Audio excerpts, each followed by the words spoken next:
Hello, YouTube. Hi, Merry Christmas. YouTube. Happy Uh, holidays we're Merry talking. Christmas. We're talking signing day. Watch, like, subscribe, enjoy. and have a Merry Christmas. I rode a cow. I thought you did great. I'm being serious. Well, I thought in my mind when I was on the back of the cow, I thought I went for a while, and I thought, okay, wow, I really did it. And then watching it back, it was almost immediate. Well, the fact that you even got out of the gate to me was what is impressive, because I feel like a lot of people in that position wouldn't even have been able to hold on once the cow enters into the arena. Well, also it was a steer. It wasn't a full-fledged bull or even a full-fledged cow. It was just a steer. And the funniest part was when they opened the gate, he actually went to his knees because he couldn't support my weight. But once he got on his Brandon, once he got tough and got out there, he was able to throw me off. He stepped on me too. Well, you were hurting his back. I didn't know that part. Katie and I had the same reaction, oh. Well, that's what he's made to do. He lives that life. He's a training steer, and he trains the Wyoming rodeo team to do that stuff. So whatever, I'm fine. Thank you for asking. Well, I figured you were okay because you're here. I feel like I also, we love you, but you and I both are attention whores sometimes. And if you were hurt, I feel like we would have heard about it by now. Oh, I'm quite hurt. I am quite hurt. What's hurting? Well, he stepped on my foot. My ankle is destroyed. And then my right butt cheek. That's where I landed, and it's not great. It's not great back there. And I have Was it soft where you landed, or was it like oh hard? no, I have an elbow contusion. Oh, yeah, contusion. It's a lot. No. And shockingly, the ground was not soft. Did you hit your head You could or hear no? it. I didn't hit my head. No, That's good. You could have got knocked out. it was real stupid now that I think about it. very dumb. Yeah, Great real video though. Also, Fantastic video. And I will say it makes me want to do not a real cow or bull or steer, but we should get the Unnecessary Roughness crew. Obviously after I'm no longer pregnant, so it's safe for all of us. We should do a video of all of us riding a mechanical bull and see who wins. I'm gonna pass on that. Yeah, me too. I think it's gonna be- I I think it's gonna be Jack. but I don't know if I really want to do I think we all know Jack would win. Okay, Jack would win for sure. Yeah, Jack is like the drunkest chick in the bar. He would win. He would just hang on.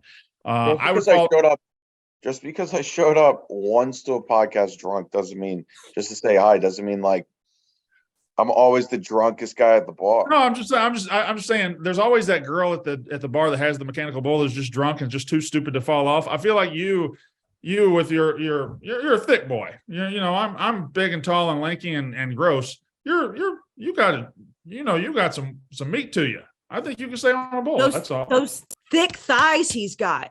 Those Yeah, thick no. thighs. I would love. You know what? Yeah, I'll give it a go. Yes. All right. I created a field trip in the off season for us, Katie. We get to go ride mechanical bulls. The internet will the love. so only down. bar in New York City that had a mechanical bull closed down due to COVID. I could be wrong though. Well, we could open it. Johnny True. Utah's, I think. We could open a bar with a mechanical bull. I feel like people would love to see Katie ride a mechanical bull. Yeah. and same for you, probably. All right, relax, pause. Okay, are y'all ready to talk about signing day? Yes. Let's talk about signing day. Let's do a podcast. Hello and welcome to Unnecessary Roughness, Barstool's college football podcast, brought to you by High Noon Hard Seltzer. It is the holiday season. It is Christmas time. It's just a couple days away. And I've got Casey Smith right now. She's at her home back in Texas. She's with her family. If you're going home, if you're hosting people, whatever, you're going to have big gatherings, get you some High Noon. Get you some High Noon. Get you the tailgate pack and introduce the pear and the cranberry to all your people. Or if you just, don't want to see your family, just take a pack of High Noon and go into the bathroom, lock the door, and drink you some High Noon in the cold and the dark, whatever. High Noon is the best drink for getting together with your family. Yes, Casey. I was about to say that I would say that normally that would be like a sad sight. By the way, my parents' dog might just interrupt this. I'm sitting on the couch all the way upstairs to try to be away from it. The dog might interrupt it, but it's fine. if you take a high noon into the bathroom to get away from your family, like it's like you're going into like a C.S. Lewis type of situation where you're going into like the lion in the wardrobe or whatever. Like you're going in and you're like, oh, I am not feeling great. You go in, you have a good peach high noon on your own time. You come out of that bathroom, different vibes. Yeah, I never really understood the timeline of Narnia and all that, but we can get into that another time. But I don't know where, I honestly do not know where that comparison came from, but it really felt right. Yeah, and high noon is the best drink for college football. It's the best drink for pro football. It's the best drink for partying with your family. High noon, go get you some today. Okay. And when it comes to Narnia, okay, so they would go into Narnia and they would spend they would be there for like 10 years. But every 10 years in Narnia was like a second in the outside. So that when they would come back, it would just be, okay, they were gone for seconds, right? I believe so, yeah. But isn't that how all time machines work? I don't know. Hypothetical time machines? It never made. So these kids grew up in Narnia because they had beards and they were riding horses and they were like 20 years old. And then they went back and they were kids again. Yeah, it never, the timeline doesn't make sense, but it's like I was watching the James Franco one on, it's Netflix, HBO, whatever it was, Hulu, about where he goes back and tries to stop the assassination of JFK.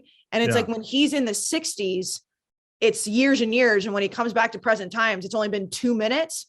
That confuses me a little bit too. So it's this, but I feel like all time machines have that. So isn't it Back to the Future the same way too? I don't think the wardrobe in Narnia was a time machine, was it? It was a portal to a different world. Oh, that's a good point. I don't know. Whatever. I will say though, the idea of Narnia when we were kids was awesome. Listen, those movies they made in the 2000s, the Narnia movies. Yeah. I much prefer those to your Harry Potters and your Lord of the Rings and stuff. Those are my favorite. You watch your mouth. You watch your mouth. We all can watch our mouths because remember, there's a 20-year gap between the two of you. Also, well, let me just say in fairness, I've never seen a Harry Potter movie. We'll never see a Harry Potter movie. There it is. And Brandon, guess what I'm going to say? Same thing. I've read every single Harry Potter book, never seen a second of the movies and never will. I read every book, never watched a movie. I just never watched them, never consumed them, never read them, never did anything with them. When Katie and I were growing up, if you didn't see the Harry Potter movies, you were a freak. Yeah, you're like Star Wars or Harry Potter, like. And Harry Potter would win that. I've also never seen the only Star Wars I've ever seen is the original, like the old school original one, because my grandpa had me watch when I was little. Never watched that, but I'm at the weird age between Brandon and you guys where like the books were coming out when I was super young. So like we would go and like wait in line at like Barnes and Noble to get them. And then we would read them. And then when the movies came out, I was still, I don't know what year the first movie came out, still pretty young. But to me, you want to talk about a weirdo. I was the weirdo that was like, no, I see it in my head the way I see it. And I don't want a movie to ruin it. You gotta show it to your kids, Brandon, and Casey with yours. No. I also don't like that wizardry, magic, potion stuff. You also talk shit about Game of Thrones because you're a moron. Correct. Yeah, I don't want the wizards and Wookiees and dragons. I don't need all that shit. Oh, because Narnia is normal? Yeah. Good call, Katie. Good call. Yeah, no. That one was fine because I saw it. So I have a really hard time believing that little tiny Brandon Walker back in the 60s was not watching. Hold on, time. I was born April 13th, 1979. Okay. You weren't watching some sort of wizardry shit at any point. Probably He-Man is the closest to it, and but that was a cartoon. I don't even know what that is. You gotta show your kids the Harry Potter movies. Hold on, He-Man. You don't know what He-Man is? No, you know what I think about the He-Man is the He-Man Woman Haters Club from Little Rascals. No, this is crazier than anything we've said. You don't even know culturally what He-Man is? No. He-Man and the Masters of the Universe? Never seen He-Man. I've seen that guy, but I didn't know that's what his name was. He's got big boobs. Well, that's Adam. That's not He-Man. So no, I have no idea who He-Man is. Adam turns into He-Man. It came out in 87. That's He-Man. It didn't come out in 87. It came out in like 84. or 82. Yeah, I wasn't born I'm yet. looking Massive Universe 1987. No, that's the movie. The movie sucked. I'm talking about the cartoon. Oh, That's him? oh. Yeah, that's He-Man. Yeah, no, doesn't ring a bell. Wow. National Signing Day, or the first National Signing Day, was yesterday in college football, and it is amazing what college football packs into December these days. You have your end of season, your championships, your Heisman, your transfer portal, your bowls, your signing day, and it's all right here together. And college football coaches are among the most overpaid people in America, but they really earn their money this month because while they're getting ready for bowl games, they're also on the phone trying to make sure that their recruits are going to stay with them, or they're going to sign with them, or they're trying to hunt down other recruits. Jack, December's an animal now. Yeah, now you have to make sure your players aren't leaving either. Mhm. Correct. You have to recruit your own players, Casey. You have to play defense. I mean, that's the best way to put it is, and we saw all the quotes come out this week, which are, they're funny when you look at them in retrospect, but in reality, coaches are realizing that it's not even just recruiting your own players and keeping them happy. It's making sure they're not happy elsewhere and that someone else isn't going to offer them a better deal on top of all the other shit you have to do, which is part of the job. But it does make National Signing Day Part 1 being in December a lot murkier than it was whenever National Signing Day in December started that way. When it was like early signing day, it was like, okay, well, now with the transfer portal, it's like, bam, all at once. Oh, and by the way, you have a bowl game to prepare for too. So it's not like you can just sit down and relax. Well, and one of the things I love these days is when a guy commits or when classes sign, and fans these days are saying stuff like, now they're just going there for the money. They're just going there for money. It's not like it used to be. It's really changed. It's really soured me. 30 years ago, 40 years ago, 50 years ago, they were going there for the money too. So let's just chill on that. Now, now we can actually talk about it. I wrote down some winners from Mhm. signing day and some losers from signing day. And the fact of the matter is, most of the usual suspects are there. You have Alabama, who signed the number 1 class. Let's throw a parade for Nick Saban. I mean, he's got the best program in the country. He's a dynasty. He's the best coach in the history of the game. And he just signed another number 1 class. And are you flossing over there? Okay. My kid's just in the background flossing. Hey, good hygiene. Flossing like No, Casey. Like the teeth or like the dance? The dance. He's doing the floss. He's dancing. Oh, yeah. I thought Like you meant he was Fortnite. flossing his teeth. And I was No. like, good for him. No, he's just over there doing doing that dance. Alabama signs the number 1 class. You've got Georgia way up there. You have LSU in the top 10. You have Ohio State at number 5. So all the usual suspects have lined up. There are a couple of interlopers who have gotten up there who aren't usually there. But mostly the teams that know how to procure talent procured a lot more talent yesterday. And the beat goes on for teams like Alabama. And Alabama, Jack, I saw you tweeted it, or I assume that you tweeted it from Unnecessary Roughness. They had 6 5-stars signed yesterday. Is that the most that has happened in an early signing day period? Oh, no. A&M had 9 last year. Well, but I thought they had 9 by the end of the class. Oh, I mean, I don't know about early signing day period, but yeah, last year A&M finished with 9. It's possible, but it looks like they may get another 5-star today too, so that would make it 7. Yeah, I knew by the end of the class, A&M had the most, but I feel like yesterday it's Alabama. So it's like when you see Alabama do something cool, it's like, yeah, well, whatever. But the fact that it all happened in December, and I mean, there is still a signing day in February that used to be the day. I didn't know if it was like a record-breaking thing for the December signing day, but either way, it's impressive. I was looking at the top 100 today to see how many players are still out there. It ain't many. Most, I would say out of the top 100, I'm guessing 85 to 90 have signed. I don't know. Now, Jack.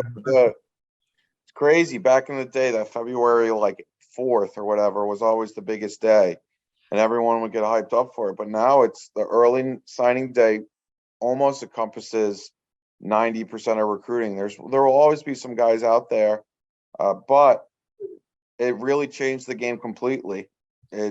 I remember when it was introduced, people were like, "Oh, I wonder how much kids will sign." I think it started at 50, then it was like 60. Now it's almost everybody. Wouldn't you? I mean, I obviously we don't know how it feels to be recruited to that level because none of us were athletic enough to be. Well, Katie was. The three of us were not.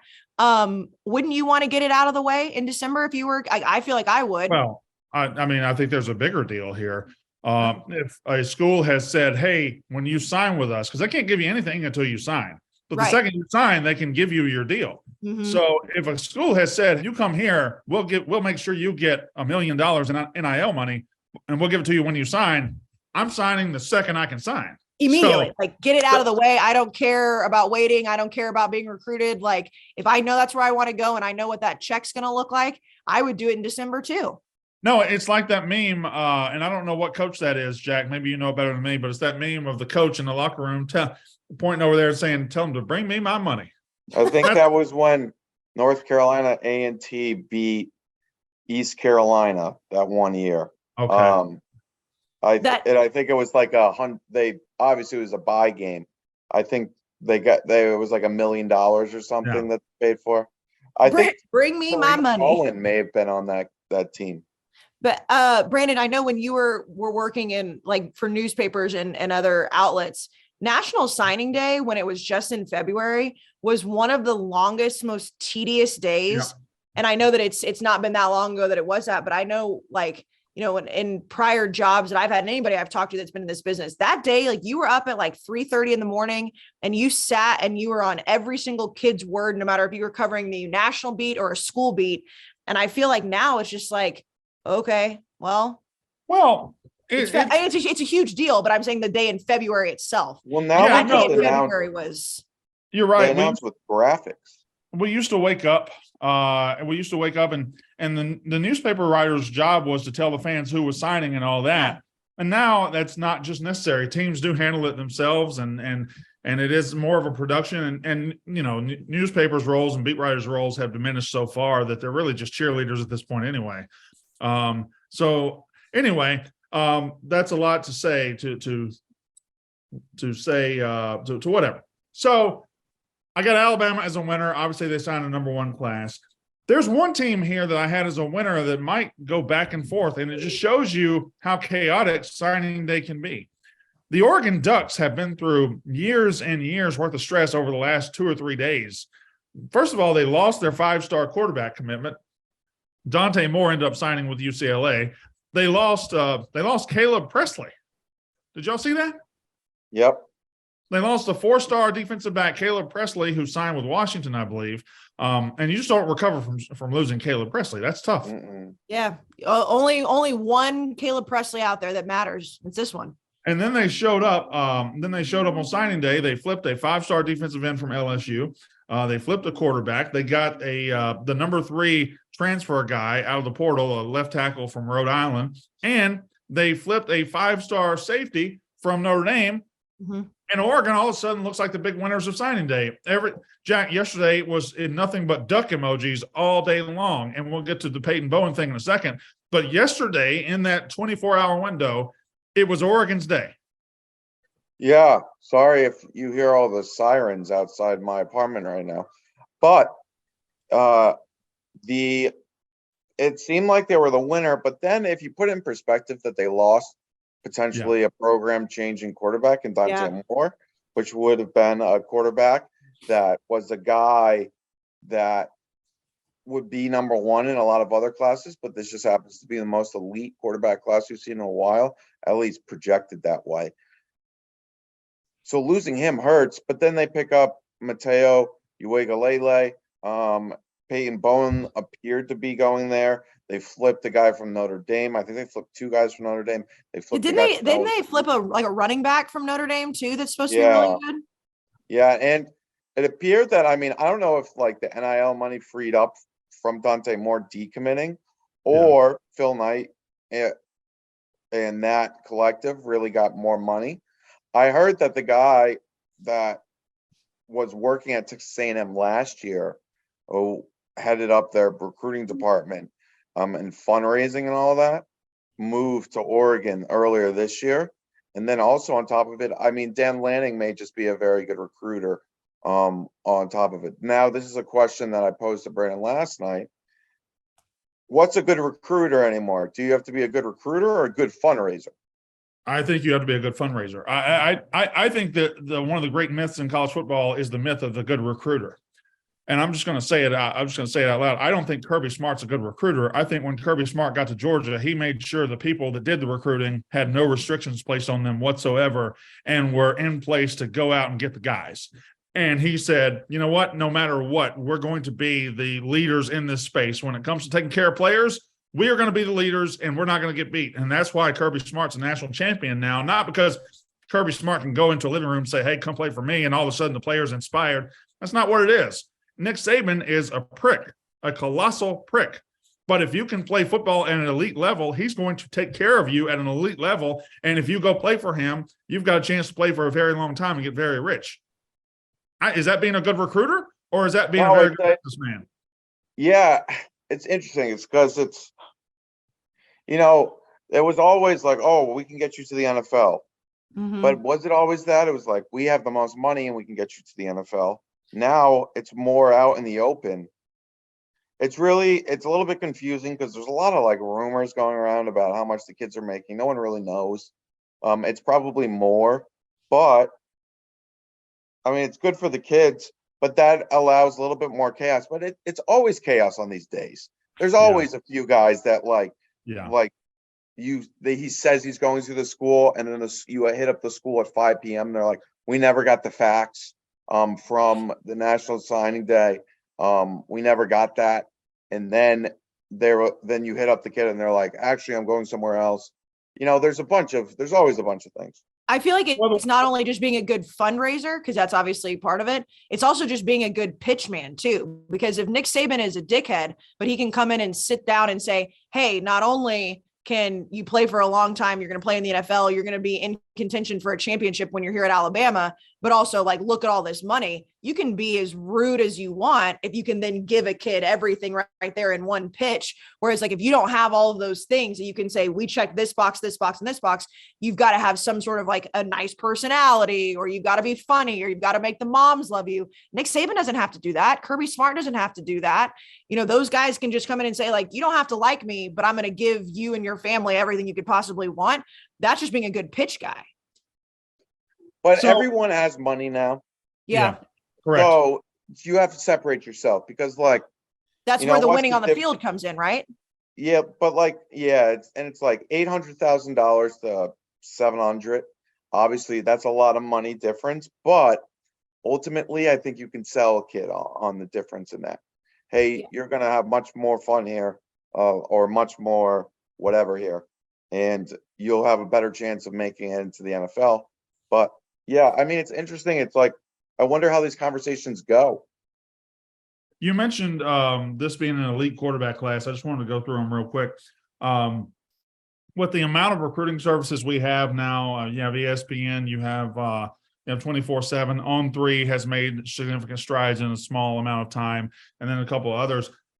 There's multiple number one players in the class, right? But Arch Manning is I have 24/7 up. Arch Manning going to Texas. He has signed with Texas. You have Malachi Nelson, the number 2 player in the country, number 2 quarterback, going to USC. So Lincoln Riley has his guy now for another year, and then he has his next guy, Malachi Nelson. Then you have Nicholas Iamaleava. How was it?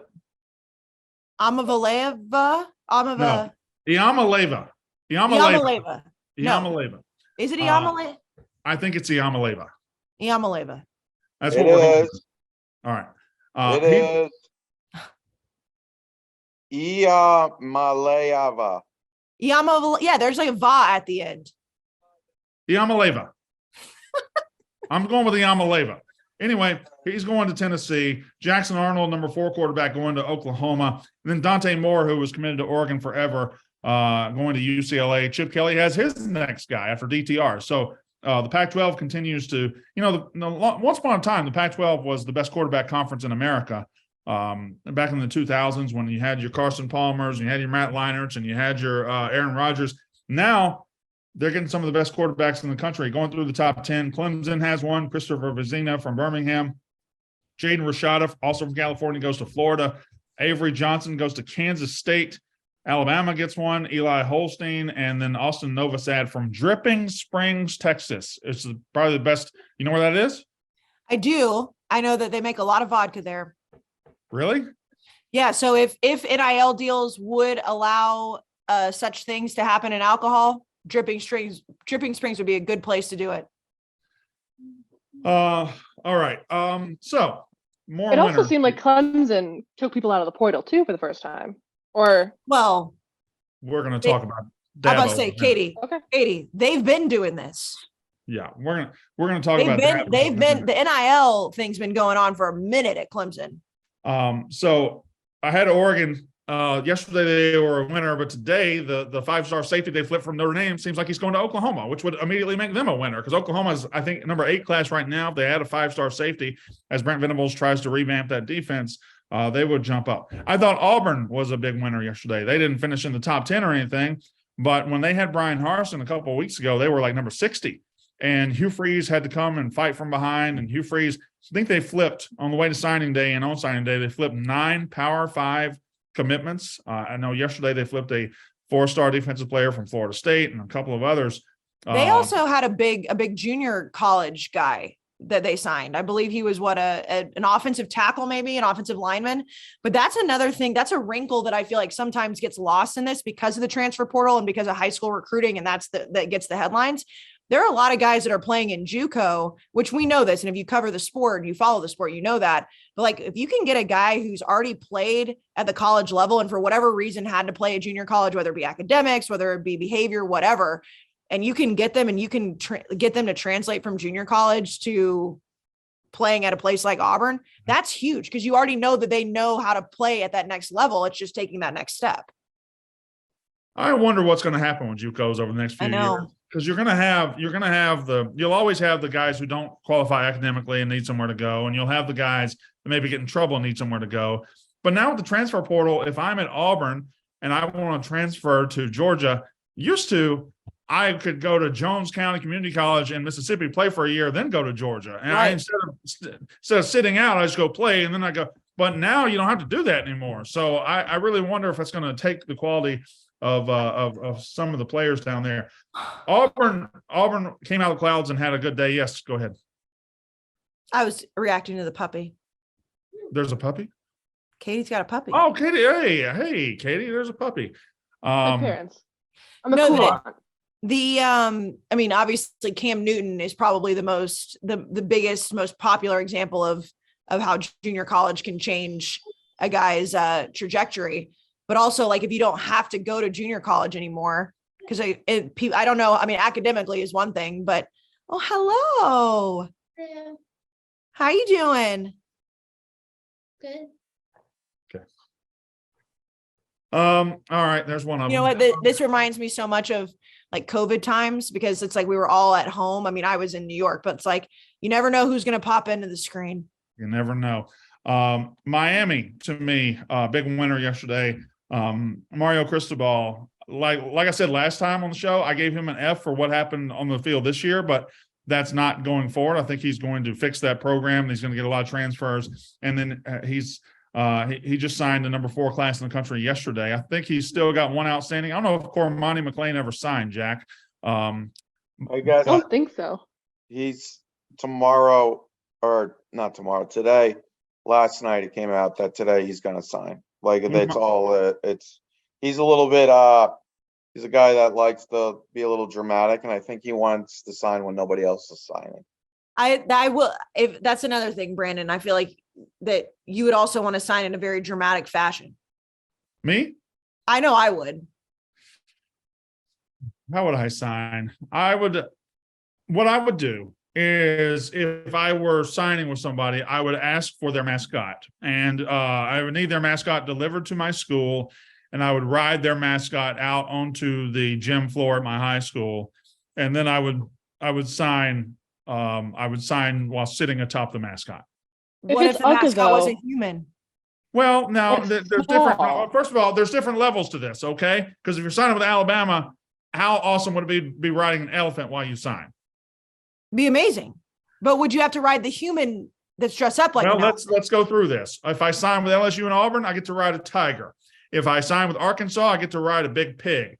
If I sign with Ohio State, I just have a pair of Buckeyes. How does that work? You would ride the human dressed up like the Buckeye. Brutus? I'd ride Brutus? Yes. What about Ugga? How do you do Ugga or Bully? Oh, you can ride on Ugga. Ugga's fat. Ugga's you can ride on Ugga. Can you imagine if you signed with Texas and you could ride on Bevo? Ralphie at Colorado? Come on. You might die with Ralphie.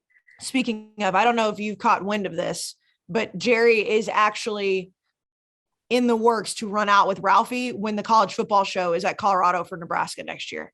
Okay. So we might lose Jerry that day. If only. So then we have, let's see. Oh, what if I sign with Georgia Tech? I just ride a bunch of Yellow Jackets out to the press conference. Ew. Or Maryland. I ride a big turtle. Here's a question for you. What happens if you sign with USC? You're the horse? This is a family show. Goodness gracious. All right. I got Miami. They currently have a top 5 class. They signed a big 5-star offensive tackle yesterday, Francis Mauigoa. That's how I'm saying that name. I like it. Well, that one's easy because his name is Maui and then Goa. Mauigoa. So where's he going on vacation? Maui. He's going to go out of Maui. Yeah. The losers on signing day wasn't a great finish to the class for Notre Dame. Mm-hmm. They lost several. They lost Peyton Bowen yesterday, a 5-star safety. They lost the running back. They lost several coming down the stretch, which leads me to this question.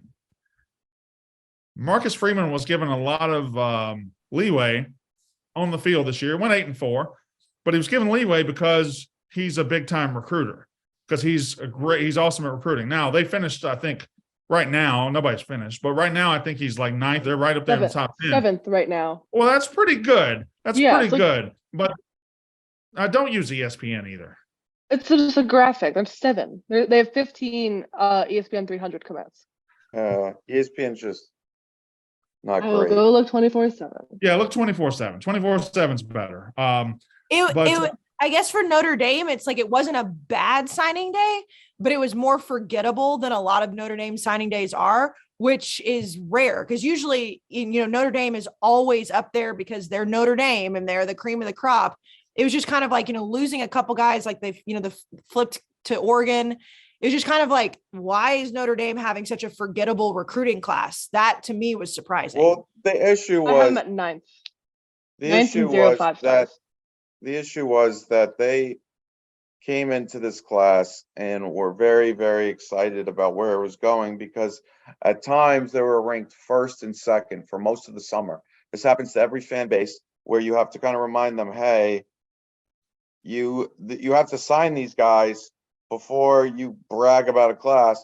And yeah, it's still a top 10 class. It's good. They'll be fine. But this was a class they thought would be top 3, top 2, and it wasn't. And they lost some guys on signing day. So yeah. All right. Now we before we move on to some losers, Katie. Let's talk about Casey. Go ahead. I figured I knew where you were going, so I was just going to talk all over you until we got there. Game time, Brandon. Yes, Game please. time. So we've been all over the country this year with the Barstool College Football Show. We've seen a lot of people go to these games with the help of Game Time. It is the ticketing app of Barstool. We use it. The Arizona Bowl is coming up quick. It's almost a week away at this point. If you want to go to any bowl games, NFL playoffs, hockey, whatever, Game Time is a ticketing app that you should be using. And it's so easy, Brandon. The best part, you can go on, you can see exactly where you're going to sit, what the view is. But the best part, we know the guaranteed lowest prices. You've used it. You went to a hockey game. I did. I've used it for multiple things. I'm also going, I believe, Monday night to WWE in Madison Square Garden. Ooh. So I'm sure I want to preemptively thank Game Time for that, because if I'm going to an event like that, I can wake up on Monday morning and I don't have to panic. I can know that Game Time is going to give me the lowest prices guaranteed late in the game. They figured out the algorithm and they take care of customers, making sure you get the lowest price even hours before the event. Sorry, my mom's talking to the dog, and I don't know if you guys could hear it or not, so I apologize. But I'm sure your mom was telling your dog about Game Time. She was telling my dog about Game Time. She can go to whatever dogs would like to see. The puppy I will bowl. say- The dog. I heard your dog wanted to go to the puppy bowl. I've been in the puppy bowl. God, I love the puppy bowl. Puppy bowl is great. Here's a little secret to everybody who's listening. Christmas is a couple days away. You might not have all the gifts ready. You might be like scrambling to figure something out. Go on Game Time right now. And if you use our code RUFF, get $20 off your first purchase when you make an account. What's better than giving somebody the experience as a gift? So you're like, you know what? I don't know what to get this person. Whatever they may be into, go to Game Time today, tomorrow, whatever, and then be like, hey, look, I got you tickets. Game Time is sending you to this event for Christmas. Happy holidays, happy Hanukkah. Game Time app right now. Go to the account tab, create a login, redeem code RUFF for $20 off your first purchase. Download Game Time, last minute tickets, lowest price guaranteed. All right. Now, for everybody that signing day smiled upon yesterday, it is a fickle mistress, and sometimes it wasn't good for people. And I already mentioned Notre Dame, but here's a couple. Anybody that fell for the Travis Hunter saga, and I'm not saying this is a bad thing, but Travis Hunter, the 5-star who went and played at Jackson State last year for Deion Sanders, entered his name into the transfer portal. And if you watched over the last couple of weeks, you would see fans like Miami fans, Georgia fans, Alabama fans being like, oh, I think it's real. We can get him. We can. And I saw a couple of tweets a couple of days ago. Georgia's making up a lot of ground with Travis Hunter. Don't be surprised if this man went and played for Deion Sanders at Jackson State University. He went to an FCS school to play for Deion Sanders. You didn't think he was going to follow him to the Pac-12? You think he was going to go to Colorado with him? It truly was shocking that there was even a glimmer of hope. And I know the most important currency, whatever your little saying is hope in college football. But this man was able to flip him from Florida State. And then also, we talked about it last year with like Lincoln Riley. It's like, oh, you have such cute Just kids. keep going. Keep Okay. going. I didn't know if I don't know what, the entering the transfer portal is what you have to do when you're saying you're following a coach to another school. We saw it happen with Caleb Williams, where it was like, well, yeah, if Travis Hunter is leaving Jackson State, it's because Deion is leaving Jackson State. So he has to officially enter the portal, put his name out there on the market. But there wasn't a second that I feel like many people believed, if you were actually thinking rationally and logically, he wasn't going to go where Deion was going. Just like I didn't think that Caleb Williams was going to go anywhere else but USC last year. So he did use this to grow his YouTube page, right?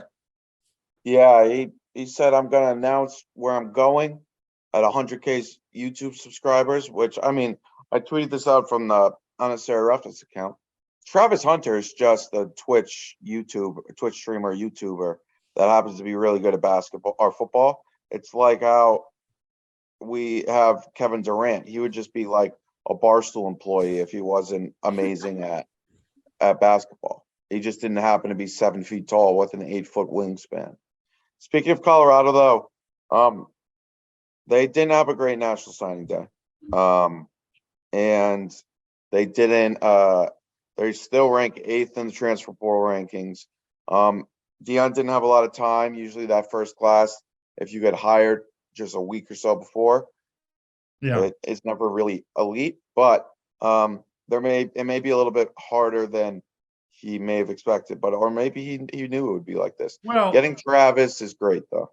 The transfer portal, the thing is, the transfer portal has been going and a lot of people have committed, but it's still got a lot to give. I made fun of when you tweeted this last night from the Unnecessary Roughness account, Jack, where Ole Miss was 48th in recruiting last night. You tweeted that, and I thank you for that. Of course, Lane Kiffin's going to add 10, 15 players from the transfer portal. That's what his MO is. And Deion's going to add 10, 15, maybe even 20 players from the transfer portal. So this signing day has given us an incomplete picture of what teams are going to look like. Because some teams, like Ole Miss, didn't sign very many. They signed 11 guys, and they're going to fill out their roster with transfer portal guys. And that's just the new normal. And hell, we're talking about signing day and everything. We haven't mentioned Devin Leary going to Kentucky. We haven't mentioned, other players landing at certain spots over the last couple of days. So it's 10 pounds of crap we got to put. What's that? Next year going to be Graham Mertz.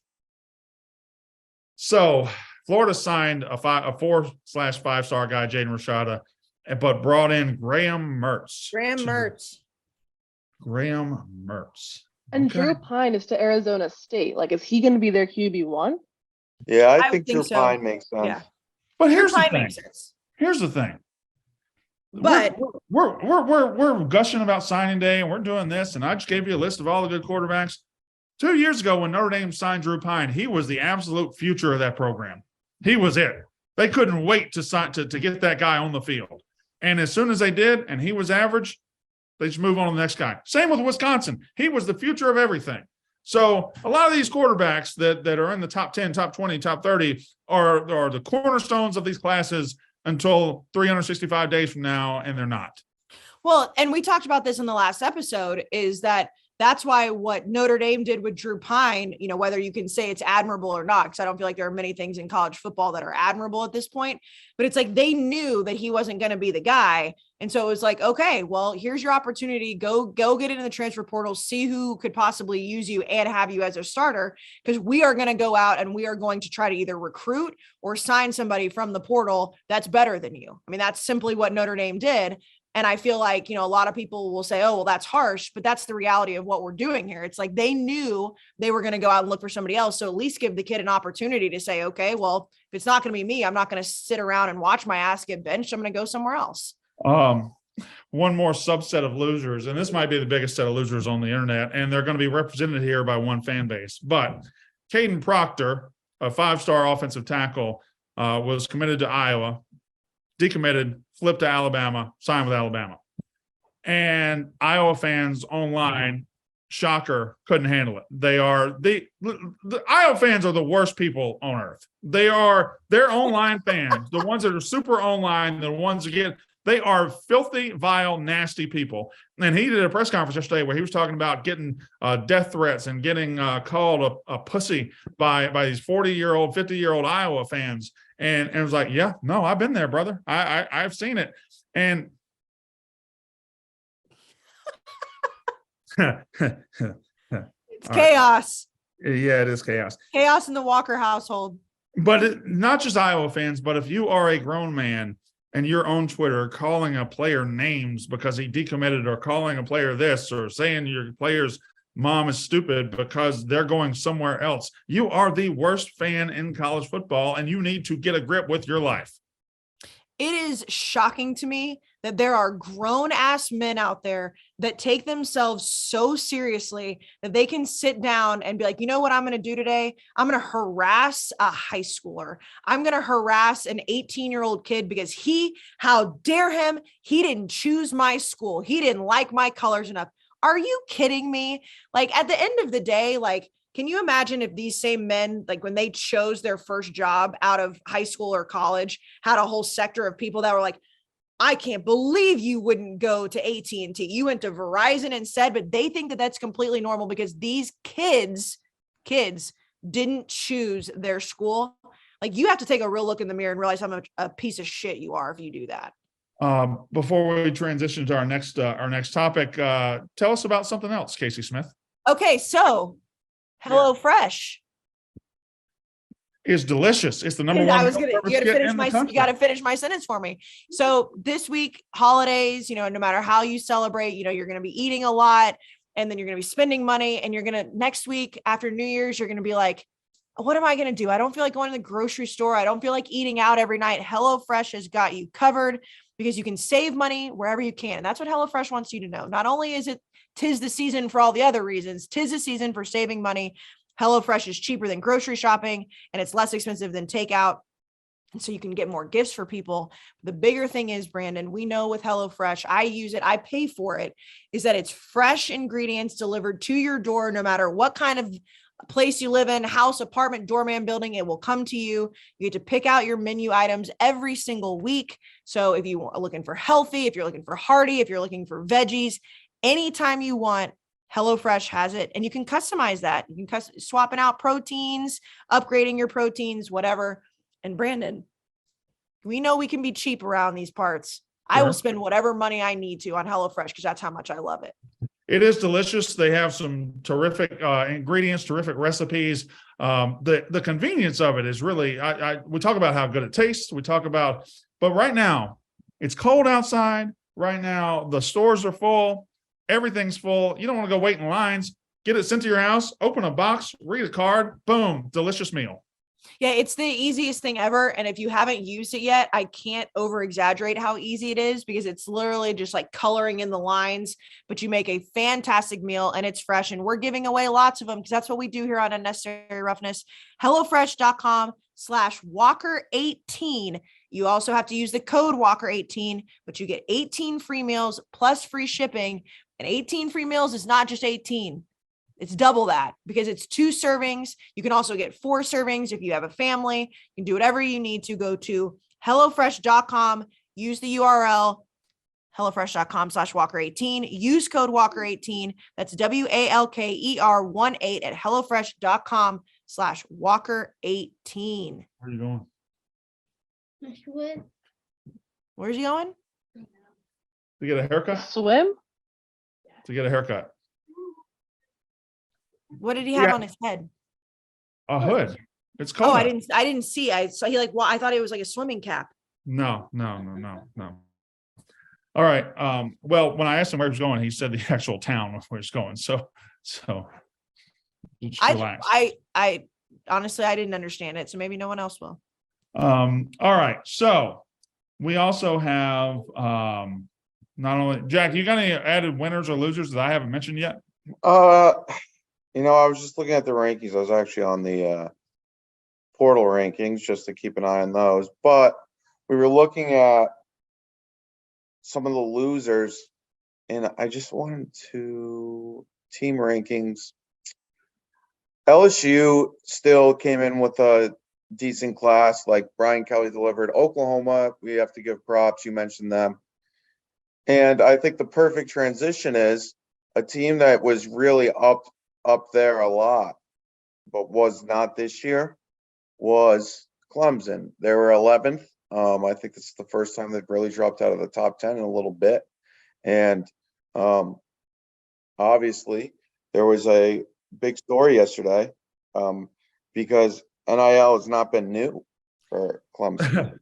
Before you do that, I have to tell you before you get into it, when you tweeted it, Brandon, I saw it from you first.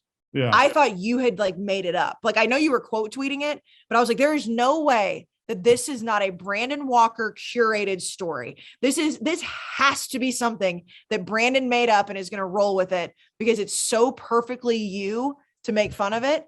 And no, it's real. But I thought it was coming from your brain. Slow down. I'm going to get to Dabo and I'm going to get to that quote. I got one more winner to add. Okay? I have another winner as well. Well, my winner is going to be better. So you go first. Okay, maybe.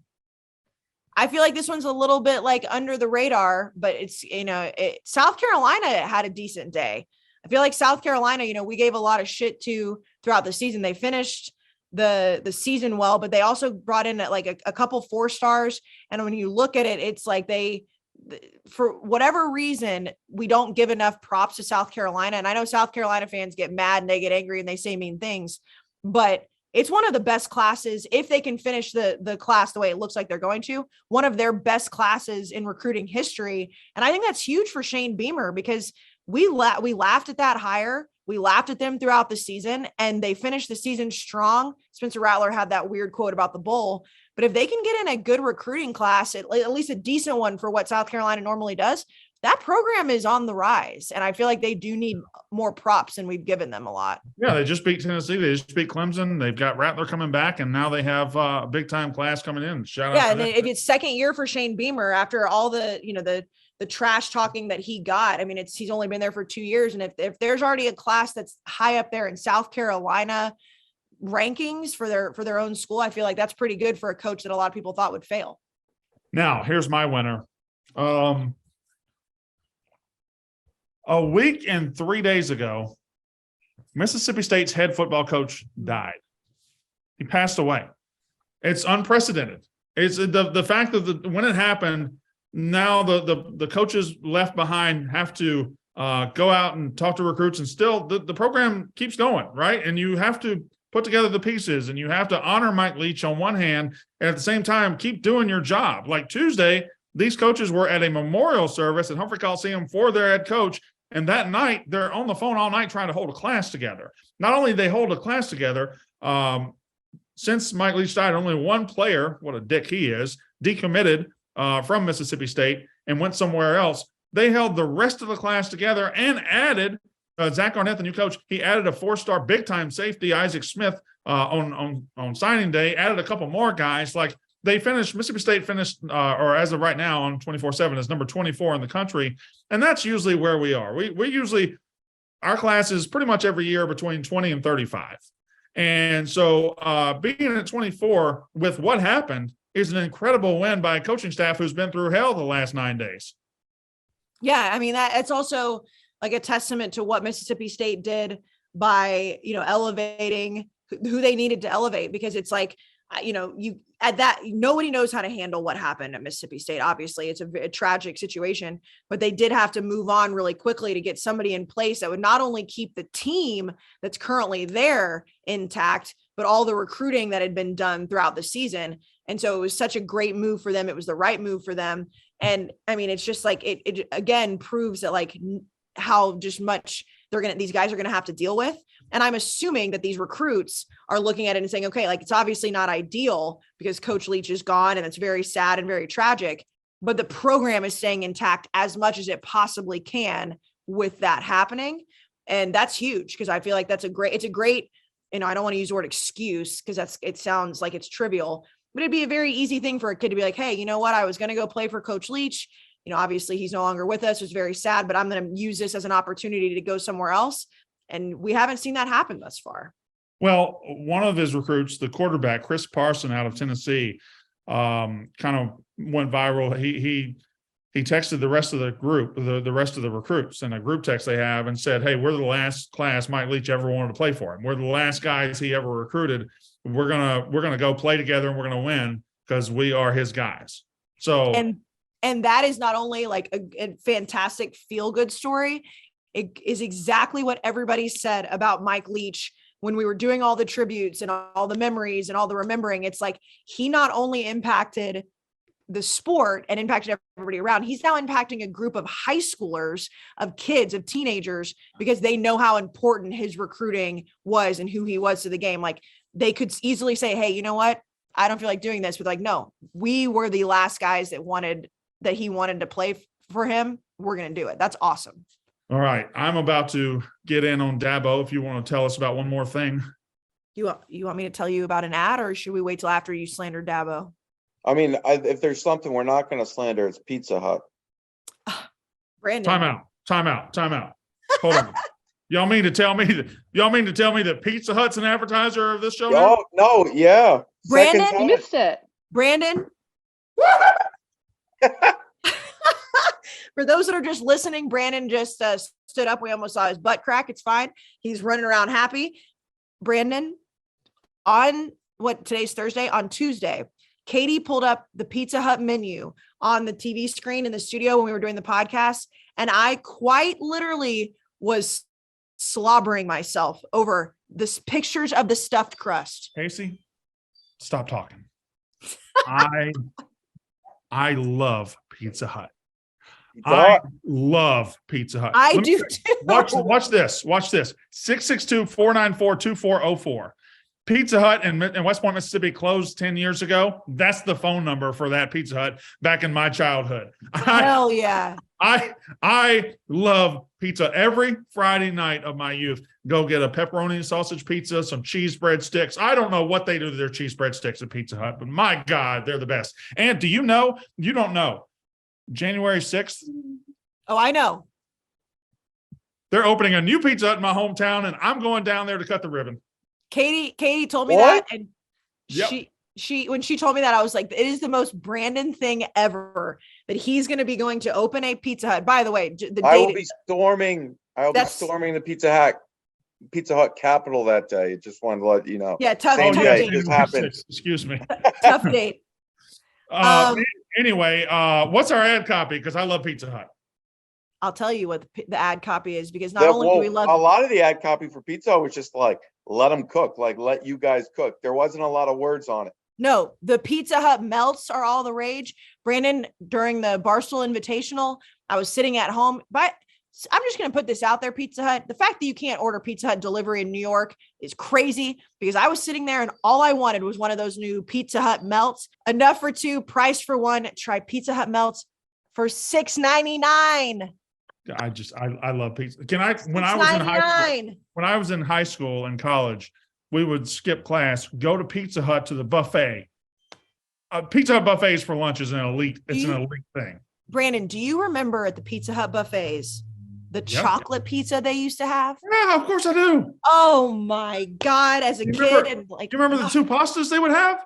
Oh, I said this on Tuesday. I would take, like, when I would order stuffed crust pizza in college or whatever, I would eat the pizza. And then when I was done and I was full, I would just go cut the crust off the rest of the pizza, leave the pizza in the box. Like, I'm done with that. That's how good their crust is. Like, I just want the crust. I don't eat crust ever, Wow. but I eat Pizza Hut crust. You've been pregnant for like 10 years. Yeah, you would think so. That sounded like a very pregnant woman to do. I mean, now I'm going to see, like, my boyfriend's waking up. We're going to have nice breakfast. No, we're ordering Pizza Hut. That's what we're doing here, folks. All right. That's good. Anyway, okay. We have 3 coach quotes I have pulled out to talk about today. 3 of them. 3. The preeminent one comes from frequent flyer of this show, Clemson coach Dabo Sweeney. Dabo was asked. Once again, this is the most you topic and you quote I have seen in a long time. He gave you a gift this holiday season. He truly did. Dabo Sweeney was asked about NIL and recruiting, and he said, this program has always been about NIL. This program was built in God's name, God's image, and God's likeness. And some reporters that cover Clemson just sat there and let him say it. Just sat there and lapped it up, typed it in. Their fans on message boards just ate it up. Oh my goodness, he's such a good man. Oh my goodness, if you don't like him, you're a heathen. You cannot. Let me be clear about what I am saying. I, as a professing Christian, a believing Christian, I believe certain things. Dabo believes certain things, and I think he believes certain things. However, when you use his belief, the way he weaponizes it and the way he uses it to benefit his program and the way he acts like they sign top 10 classes because it's the favor of God, while doing the things in college football you have to do to be competitive at that level, that really bothers me, man. You cannot succeed at college football without doing some things that go against the beliefs that you're crediting for the success. And that's crazy to me. Go. I don't understand how anybody in that room could sit there with a straight face and not react, not laugh, because I'm also a professing Christian. I also believe in a lot of the same things that Dabo does, but it to me was so satirical. It was so much of like, he can't actually believe what he's saying. We've got to laugh at this. And the fact that nobody did really tells you, and this is coming from somebody that's accused of being a part of a cult all the time, how cultish that place really is, because it was such a ridiculous thing to say. It was so funny that it should have been like a quote in a movie. It should have been like something that we would do on Saturday Night Live, making fun of Dabo, making fun of Clemson. And this man said it in dead seriousness. And he meant it. Is he playing us? As somebody who doesn't like a lot of the Dabo slander, I truly believe that he believed what he said. He had to have. But the thing is, go ahead. When I first saw the clip, like, I didn't know what to expect. And it started and he was like, we've been doing NIL. Like, and he was like, and like, we've been doing this and not the way you think. I thought he slipped up and like admitted that he's been paying players for a long time. And then this is why I thought it was like such a great, I know he didn't mean it to be, but it was a joke because there was the premise set up, and then he hit us with the punchline, and I was just like, you know what, this is it's almost like you went to like a Chappelle show or a Yes. Jerry Seinfeld, and he told a joke that everyone saw coming, but somehow didn't see it coming. It's like he hit us with a punch in the face by a guy. It's like McGregor hit me with a punch with his overhand right. But how did I not see it coming when that's what he's known for? It was a parody. It was a parody of himself that he did unironically. And like, that's why you say, is he playing us? I don't feel like he is with that quote, at least. Like, I think a lot of the stuff he does, he knows is cheesy, but it plays into his character. This seemed completely authentic and nuts. Yeah. Did you see his face when he said it, when he delivered the line? It was so smug and satisfied. Like, oh, I just dropped a heater on y'all. A heater, and he knew that we'd all be talking about it. So like, if he is a mastermind with this and he knows, like, hey, if I say this, it's going to go viral, but I know how ridiculous it sounds, like, credit to him. But nobody in that room laughing was the most disappointing thing ever, because you cannot tell me that anybody sitting there on their computers was like, oh yeah, this sounds great. I get on journalists a lot. I think they're just doing their job. They're probably tired as fuck, and they heard it. And everybody tweeted it immediately. They knew how absurd it was. Oh, definitely. Even if they are practicing Christians, Catholics, whatever. Well, that was all of them were like, I got a viral tweet because we got to get that. We got to fire this one off the presses immediately. So now, I know they all knew it was ridiculous. It's like whenever you like are watching like really funny movies, you're like, how do they get through this in all seriousness? How do they not crack up every single time? That's the way it felt to me. Like, how are you sitting in that room and being like, all right, Dabo, we're not going to react to this. So if Clemson is God's program, does that make it satanic to beat them? If Clemson is God's program, does that mean if you don't go there, you're going to hell? Like these are the things he's saying out there. This is just dangerous verbiage that he is saying. No, I mean, like, it's not common because most players are Catholic or Christian or non-practicing religious people. But like, would Dabo not recruit a Muslim? Like, I don't know. It's like, and also. When Clemson players were busted for steroids a couple of years ago, was that are we implying that God needs steroids? No. God created those steroids. God created Osterin for them to use to unlock their true potential. Yeah. Also, like, as somebody who does know a little bit about Christianity and a little bit about God's image and likeness, through Jesus, he was perfect. So Dabo, your program that's not been perfect. So when you lose, you're not perfect. So you can't be created in God and Jesus if you're not perfect, right? There's just so many. What? It just places the way Dabo says these things. It places him on a pedestal above everybody else. Like you're implying that other coaches aren't Christian. You're implying that other coaches, like, it's just not. I just don't like using your beliefs as a weapon against other people. Right. And I mean, at the end of the day, like, we make jokes about it, but like God's name, image, and likeness, there's a lot of things that go into that I wouldn't compare in college football. But like, are you saying you're Jesus, Dabo? Like, is that what we're getting close to now? Because we can joke about it all we want, but like, this man is weaponizing things that shouldn't be weaponized, but saying them in seriousness. Yeah. All right. A couple more coach quotes I got. Ryan Day said something interesting. Ryan Day, the Ohio State coach, getting ready for a playoff, and he said, and it's one of the most hypocritical things. I think we got on Venables for this earlier. But anytime a big time coach says this, because Ohio State flips players, they do. Ohio State flips players.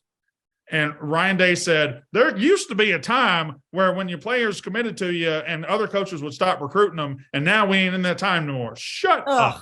Shut up, you overprivileged baby. All right. You get to coach at the place that recruits itself. And now you want to whine because somebody tried to recruit a guy that was committed to you already. You flip players. Right. Jack, this is a crazy quote from Mr. Born on Third, right? It's just like the entire joke about also he had a quote. Oh, I think I was watching Sports Center, and he was just like talking about how they got back into the playoff, and it was like, this time, like, we're not going to leave anything on the table or whatnot. It's like, dude, what are you talking about?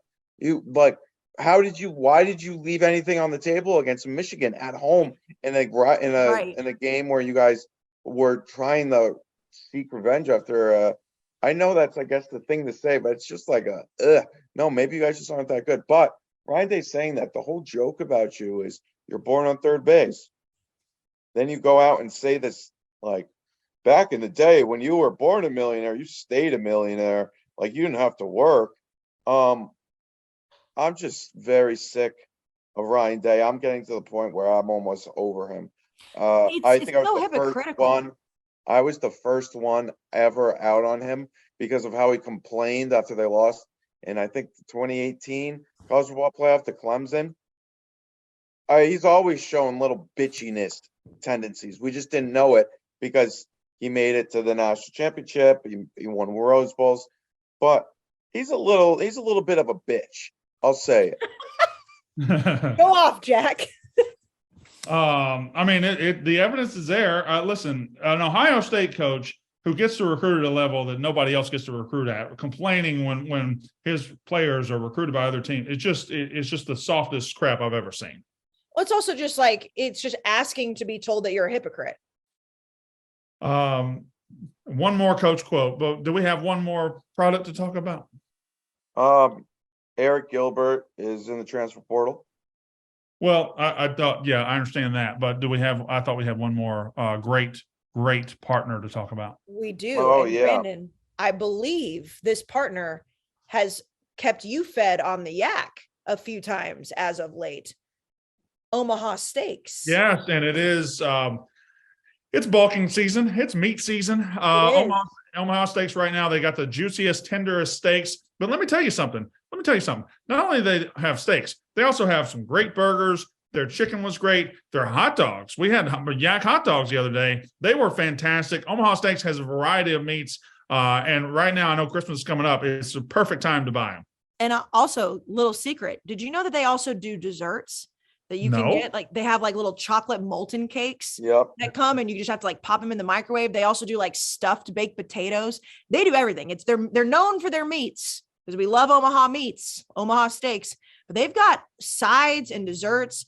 And it's a great gift to give somebody because you can just like pop it in the freezer and then have it a delicious meal at any point. And Brandon, it's giving from the heart. Omaha Steaks is a gift from the heart, a gift that will always be remembered. It's unforgettable with every single bite. I will tell you, when it's being cooked up in the office for you guys, the smell, you can smell it when you're getting off the elevator. It's delicious, makes you so hungry. And we are giving away a lot of money right now because that's what we do. Omaha Steaks is a gift from the heart. They love you. We love you. Visit omahasteaks.com. Take advantage of 50% off. 50% off site-wide when you use the promo code Walker at checkout. You also get an extra $40 off your order. So if you go to Omaha Steaks right now, you get 50% off and then you get $40 off extra when you use the promo code Walker. A minimum order may be required, so make sure you're really stocking up because, again, Omaha Steaks has it all. And you can just pop it in the freezer and then you've got it and a delicious meal. And Brandon, you're going to have to just order it for us now. That's what Unnecessary Roughness is now just going to eat Omaha Steaks on here. I have to order it? Well, yeah, it's your name. It's your promo code. You make more money than I do. That's not true. It better not be. I don't know if it's true or not, but we're not here to talk about that. We're here to talk about all right. Omaha Steaks. Omaha Steaks is delicious. Check them out. It's fantastic. And the prices right now are crazy. All right. Oh my God. What?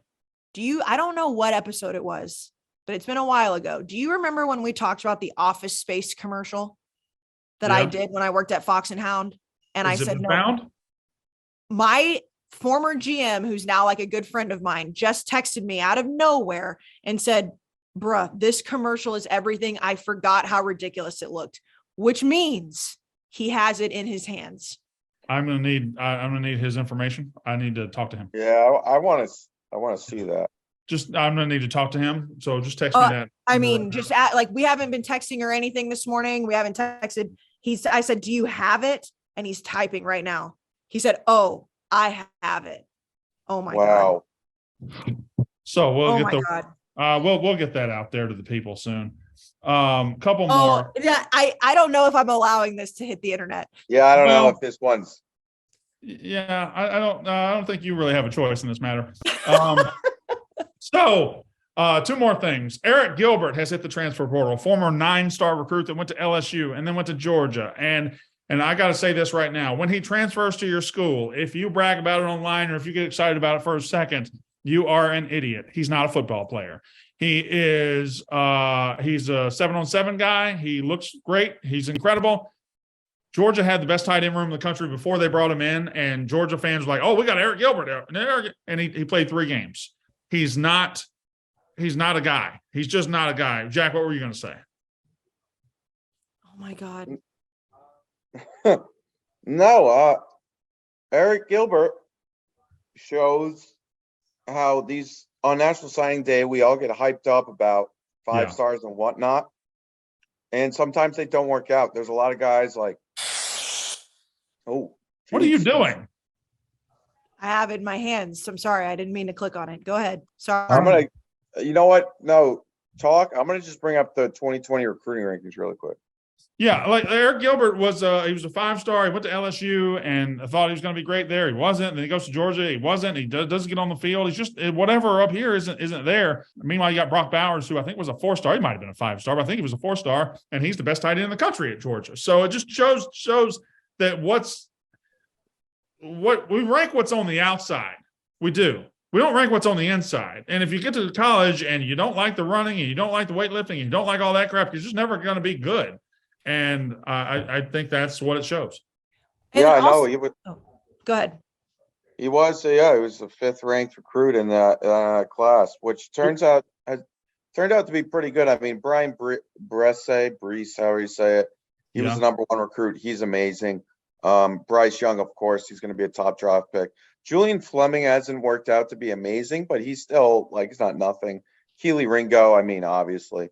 Then Eric Gilbert, Justin Flo, Miles Murphy's going to be a top draft pick. Paris Johnson Jr. is going to be a top draft pick. I mean, this class turned out to be pretty good. I'm just looking at it.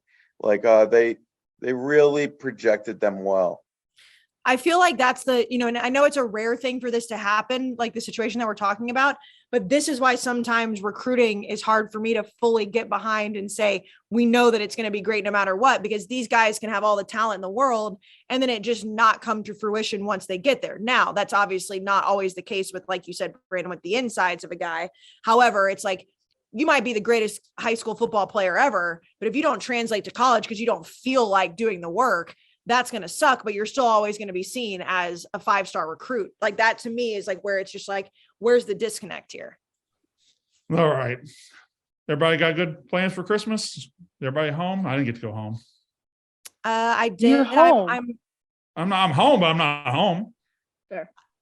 That's true. But your family is there. So wherever your family is home, right? Did you see the videos from Wyoming today?